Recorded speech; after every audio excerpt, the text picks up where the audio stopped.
రైతు సోదరులకు నమస్కారం. మనం ఇప్పుడు చూస్తుంది వెంకటాపురం కలకుర్తి మండలం. ఇప్పుడు మన సింధూర్ 666 మనం ఫీల్డ్ అబ్జర్వ్ చేస్తే మనకి ఎప్పుడైతే కొమ్మలు ఎక్కువ వస్తాయో అప్పుడు కాపు ఎక్కువ వస్తుంది. ప్రతి కొమ్మకి వచ్చేసి దగ్గర 1 2 3 4 5 6 7 అలా చెట్టుకు కొమ్మకు వచ్చేసి 8 నుంచి 9 కాయలు ఉన్నాయి. ఎప్పుడైతే కాయ లావు ఉంటుందో నీకు దిగుబడి అధికంగా వస్తుంది. మీరు అబ్జర్వ్ చేస్తే రైతు సోదరులు అబ్జర్వ్ చేస్తే చూడండి, చెట్టుకి ఎప్పుడైతే పంగలు అధికంగా ఉంటాయో వెనక్కి తీసుకెళ్ళి పంగలు అధికంగా ఉంటాయో కాపు కూడా అధికంగా ఉంటుంది. కాపు అధికంగా వస్తే దిగుబడి కూడా అధికంగా వస్తుంది. మీరు అబ్జర్వ్ చేయండి, ప్రతి చెట్టుకు ప్రతి పంగకి కాయ ఈ తీరుగా ఉంది. సింధూర్ 666 సింధూర్ వారి 666 ఇది బరువైన కాయ, అధిక దిగుబడి వస్తుంది. దగ్గర నుంచి ఇది రమేష్, ఎందుకంటే రైతులకు తెలియాలి కదా వెరైటీ గురించి. ఎంతకు ఎంతకు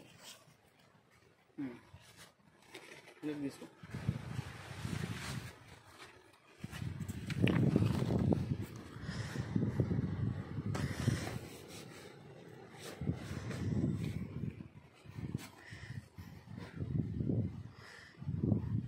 మనం అబ్జర్వ్ చేస్తే పంగకు వచ్చేసి ఇంకో 1 2 3 4 5 6 7 మొత్తం 7 పంగకు 7 నుంచి 8 దాకా ఉన్నాయి.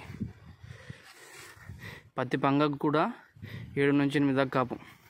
చెట్టు చూపి రమేష్, చూడండి.